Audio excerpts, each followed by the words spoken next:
If you've never been to the Maryland Renaissance Festival, you don't know what you're missing. It's like a 16th century theme park with shops and pubs, music and performances, all just an hour from DC. The festival opens August 24th and runs Saturdays, Sundays, and Labor Day Monday through October 20th. Tickets are online only at marylandrenaissancefestival.com, and they're cheaper through September 8th, so get yours now, and I'll see you there.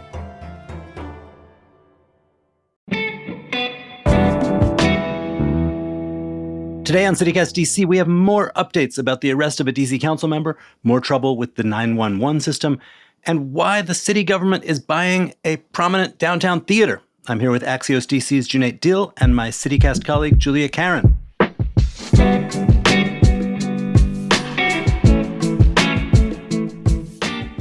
Today is Friday, August 23rd. I'm Michael Schaefer, and here's what DC is talking about.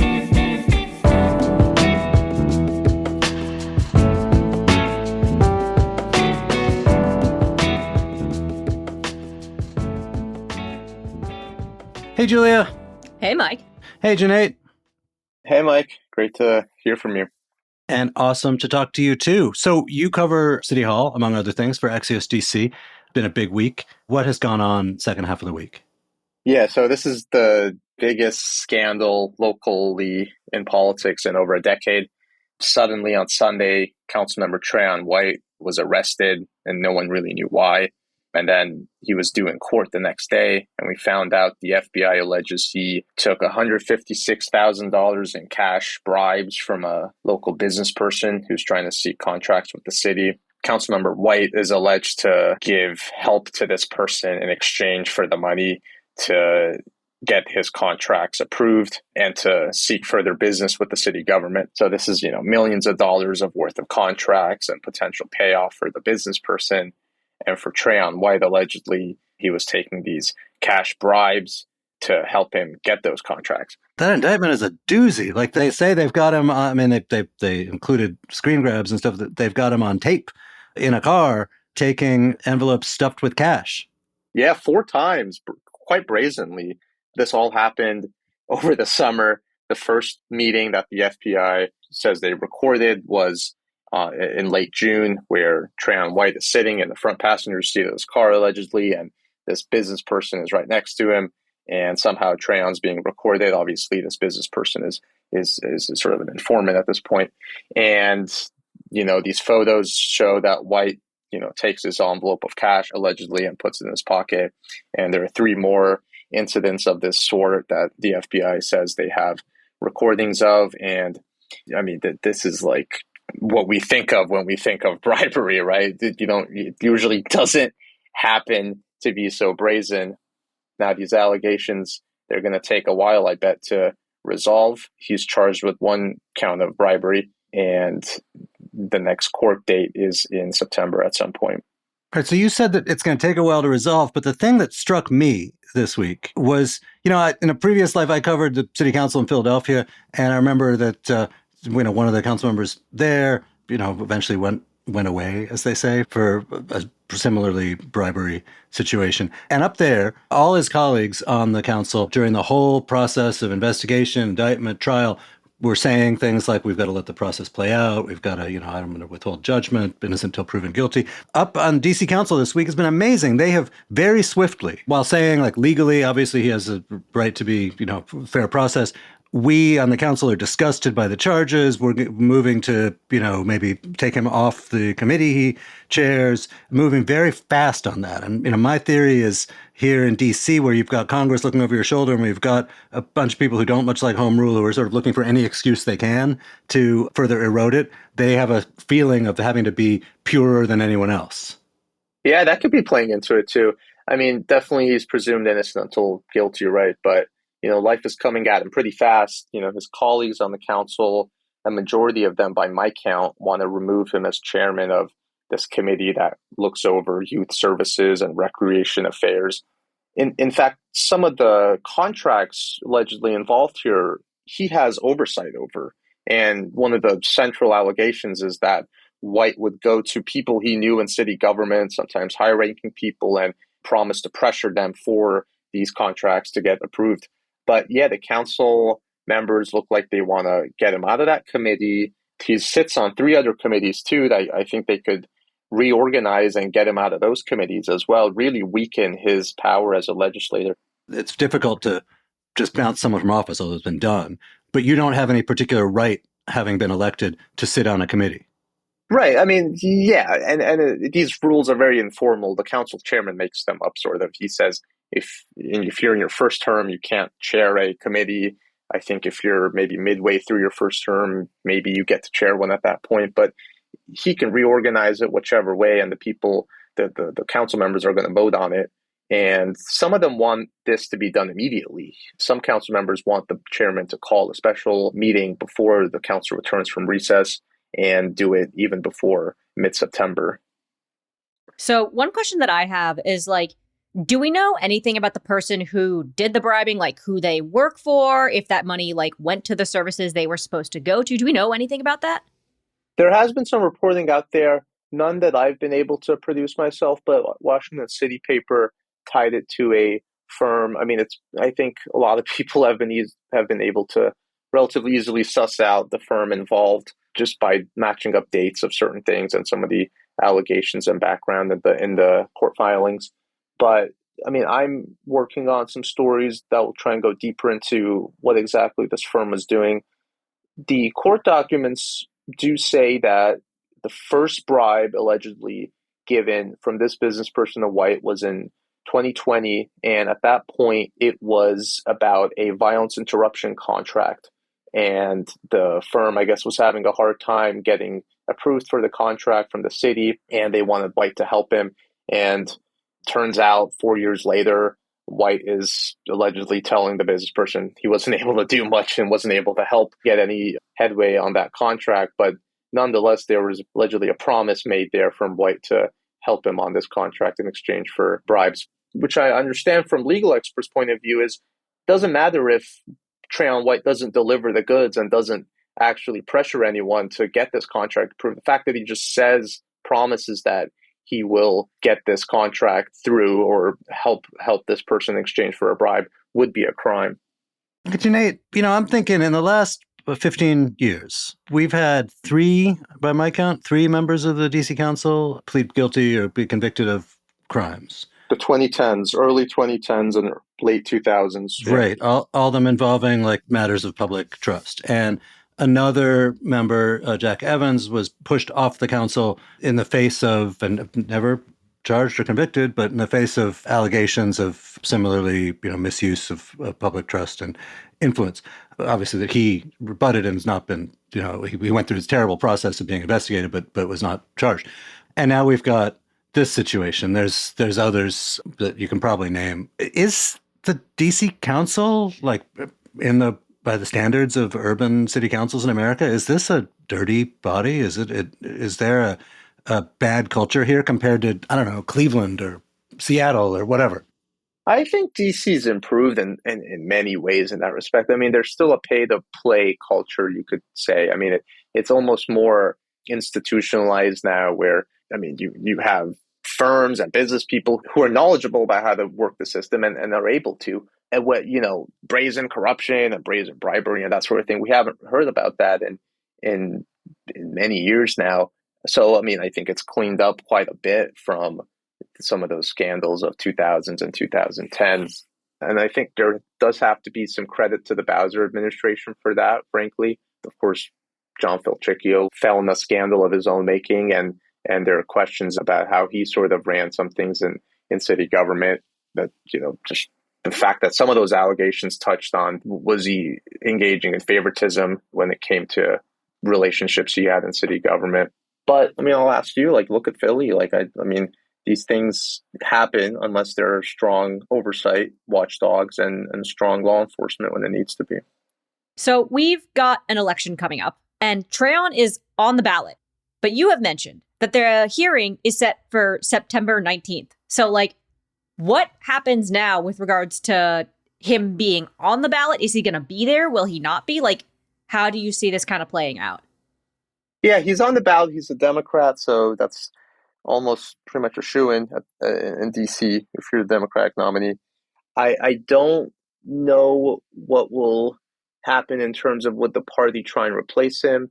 frankly, I don't think I see that happening unless something accelerates. First of all, the council is going to investigate him too. And there is a short time window until the ballot can be changed. Already we're seeing Philip Pennell, a longtime community activist. He's going to do a write-in campaign on the November ballot against Trayon, and he's calling on people to ask Trayon to drop out. The only other candidate on the ballot right now is a Republican nominee, Nate Derenge, who I guess took a shot at Councilmember White by saying he himself has not been charged with a crime as a person on the ballot. This is a kind of a puny thing by comparison to these charges, but the apartment at which the feds went to get him is actually not in Ward 8 that he represents. So is that a ballot disqualifying offense? I mean, I'm assuming there's a lot of Democrats, a lot of people in the city hierarchy who would just be very much like to be rid of Trayon White, whether he's guilty or not, because of the embarrassment factor. Is that a thing that could be used to get him off the ballot and replaced and basically push the thing out of public view? Well, yeah, you got to live in the ward, obviously, to represent it. He has to live in Ward 8. He has now this apparent apartment in Navy Yard, which is just beyond the border of Ward 8. Ward 8 has some of Navy Yard, but this apartment building is found in Ward 6. There's a question of, does he live there? Does he spend time there? Why was that building named as the place that White lives in the FBI arrest affidavit? And these recordings of these alleged bribes took place in a car parked outside of that building. So the DC Council already is saying they want to look into these residency questions as well. But yeah, you can't just not live in the ward. He has another address in Ward 8, east of the Anacostia River, where the bulk of the ward is. And that's where everyone, I think, assumed he lived. But we don't know anything more. He hasn't commented on any of that. He hasn't commented on the charge either. The only comment tied to Trayon White came from his council office, signed by his council office, not him, saying that they're still open and trying to do as much as they can, I guess, still.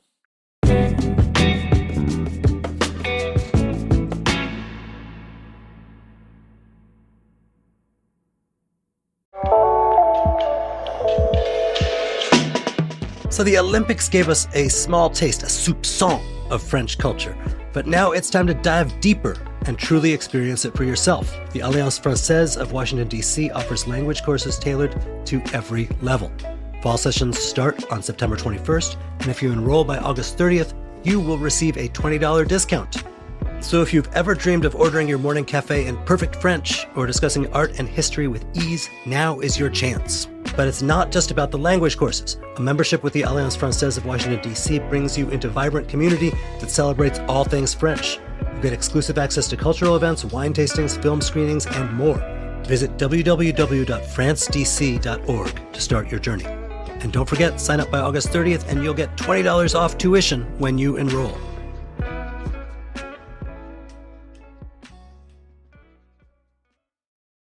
Want to teach your kids financial literacy, but not sure where to start? Greenlight can help. With Greenlight, parents can keep an eye on kids' spending and saving, while kids and teens use a card of their own to build money confidence. As a parent, you can send instant money transfers, set up chores, automate allowance, and more. It's a convenient way to run your household, customized to your family's needs, and the easy way to raise financially smart kids. Get started with Greenlight today and get your first month free at greenlight.com/Spotify. Julia, you had a story that you flagged this week, which, weirdly is related in the sense that, this is another debacle with the city 911 system. And it's related just in the sense that, this is what your tax dollars go to. And when those tax dollars are steered in wrong ways or padded by bribes or whatever, it stands to reason it makes services worse. But, what... this is just to say this is the consequences. What happened? What's the latest we've talked about it on pod before. What's the latest with 911? Yeah, so we talked with Jenny Gathright last week on our roundup about how there was an outage that lasted about 2 hours and potentially, allegedly, possibly, led to a child who had a cardiac incident dying on Connecticut Avenue because they couldn't get help fast enough.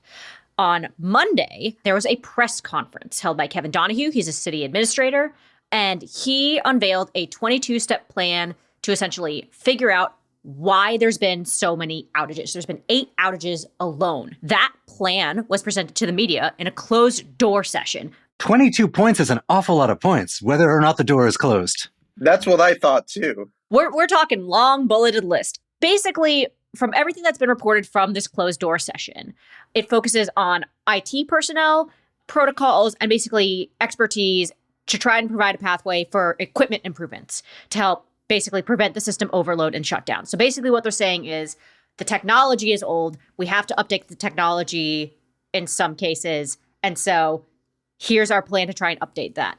Wait, Julia, is there any indication that there was like a malign actor here, that like somebody, either, intentionally screwed this up or, was asleep at the switch and didn't do their job? Or is this just like a technology breakdown, overcapacity kind of thing? So in the particular instance that we talked about last week, this was supposed to be workstations rebooting. This was supposed to be a system patching type thing. And that was a human error push. They were supposed to push this IT update to a select few computers and then accidentally pushed it to the entire 911 system. That contractor has been fired, and they've recognized, like, yes, this is human error. That was our fault. That shouldn't have happened. But there have been other issues. There's this document that WJLA had that lists incidents in 2024 that have impacted the computer-aided dispatch.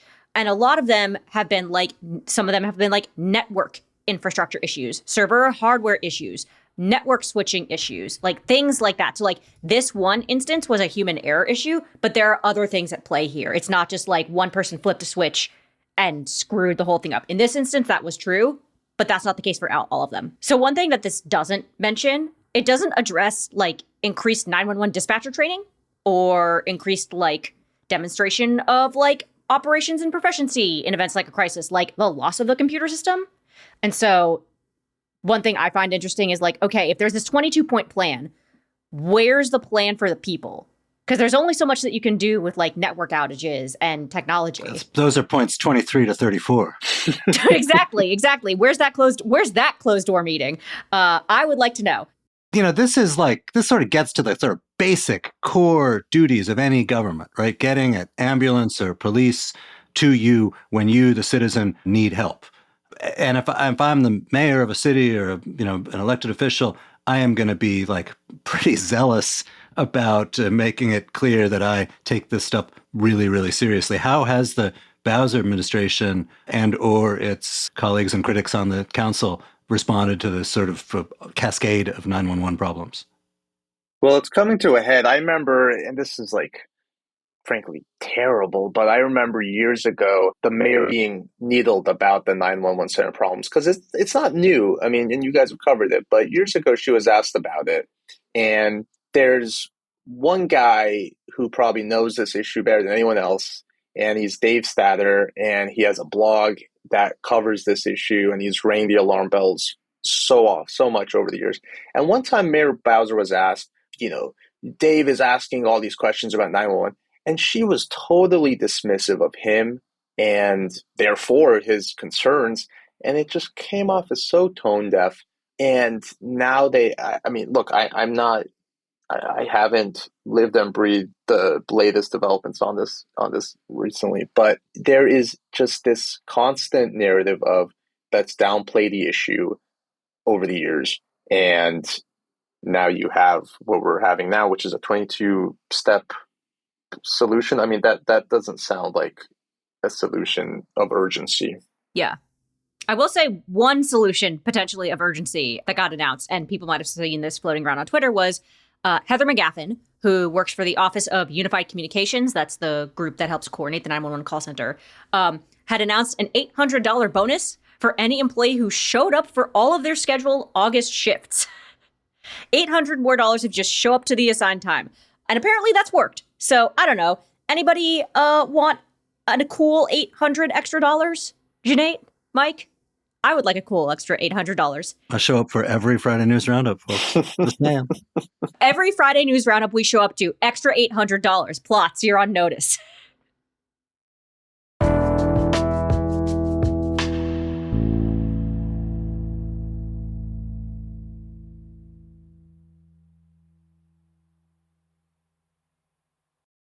All right, so there was another piece of city investment news that I thought was pretty interesting. Janae, your organization, Axios DC, covered it. There was also some coverage in Washingtonian that the DC government, in its current budget, is going to buy the National Theater, which is one of the, it's like dates back to the Andrew Jackson administration. It's a very old, I mean, not in the same place, but a venerable downtown DC theater.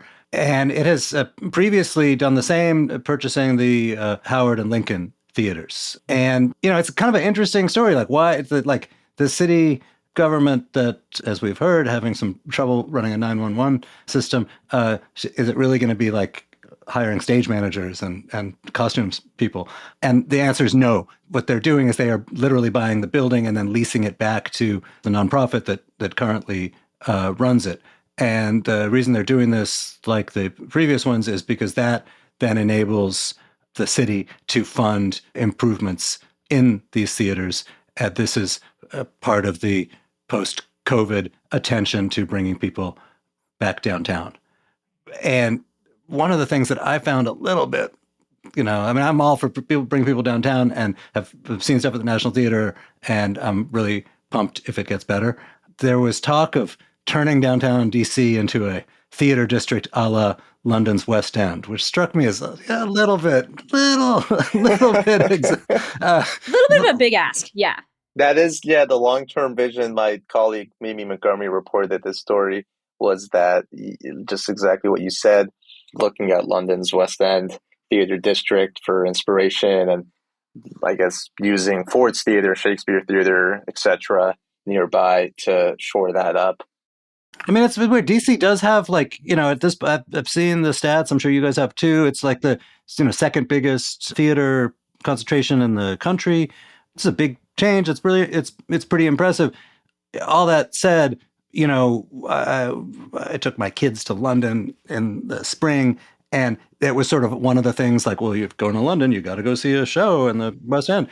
I think we're a ways away from people who bring their kids to DC thinking that along with going to the Air and Space Museum and the Capitol, they need to go see a show. I'm not saying it can't happen, but the National particularly has been known as a place that's kind of cool thing where, like, shows that are going to Broadway go to kind of do their shakedown cruise.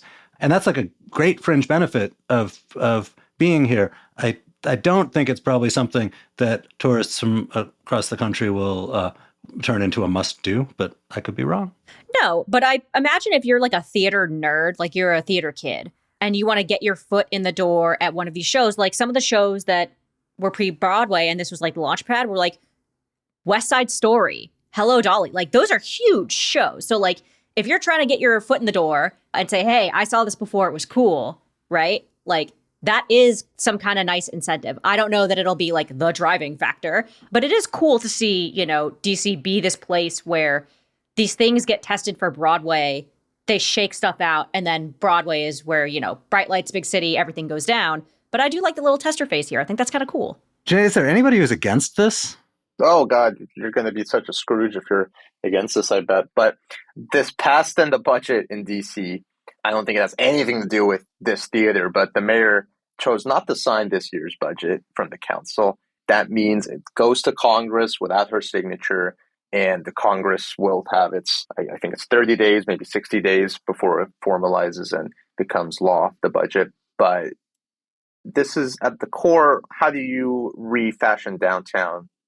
There are people on the council like Phil Mendelson, who I think is big on theaters and big on arts and entertainment, less so big on more housing and more conversions of buildings.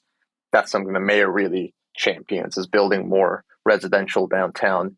This is definitely not surprising that it came from the council side of things versus the mayor. But I frankly have not reached out to the mayor. I'm sure she would love to see this iconic theater stay in DC. Can you imagine if Congress says no to funding a theater? I mean, I can't imagine it, but also like, wow, rude. No, I don't. I mean, look, the money is also so small by budget standards. It's $11 million for the building, and then presumably they will then begin collecting rent on it. And they're going to renovate it and make it spruced up. So, but there is some portion of it's paid for, and compared to some of the dollar figures that go around when talking about either building a new downtown office building or taking an existing one and turning it into apartments, this is chump change. Yeah. Oh, for sure. I will say one thing that isn't quite chump change. And one thing that you can get in on the bottom floor in DC, similar to the National Theater and all these Broadway shows, is CityCast DC's membership program. Oh, I know. Good. You love that one. That was so slick. Things that you get. You get to support local journalism. So you get to support me and Mike and Janae doing our thing, supporting local reporting. We love that for you. You also get ad-free listening. Huge dub for you. You also get little freebies, extras in the pod section. When we had our live event, we had a whole extra episode that was a Q&A. So that's 20 extra minutes that you could have gotten if you were a member. And if you head to membership.citycast.fm, you too, similar to getting in on the ground floor of West Side Story or Hello Dolly, you can get in on the ground floor of local journalism for a cool $8 a month. That's like a latte in this economy. So I'd say you do it. What do you think, Mike? I think it's a lot less than buying a downtown theater. Ooh, that's true. Julia, awesome to see you. Good to see you too, Mike. Janae, have a great rest of your month. Awesome to see you. Thank you for being here. Great to be on, Michael. Thank you.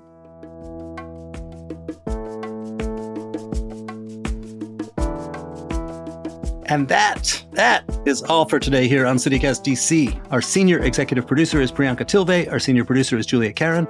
Producers Lizzie Goldsmith and Zoe Culkin also worked with us this week. Our assistant producer is Ash Durbin. Kayla Cote-Stemmerman writes our fabulous newsletter. It's called Hey DC. And our hosts are Bridget Todd and me, Michael Schaefer from Politico. Music is by Alex Roldan. If you enjoyed the show, why not tell a friend, rate the show, leave us a review, and subscribe to that morning newsletter. We'll be back Monday morning with more news from around the city. Bye.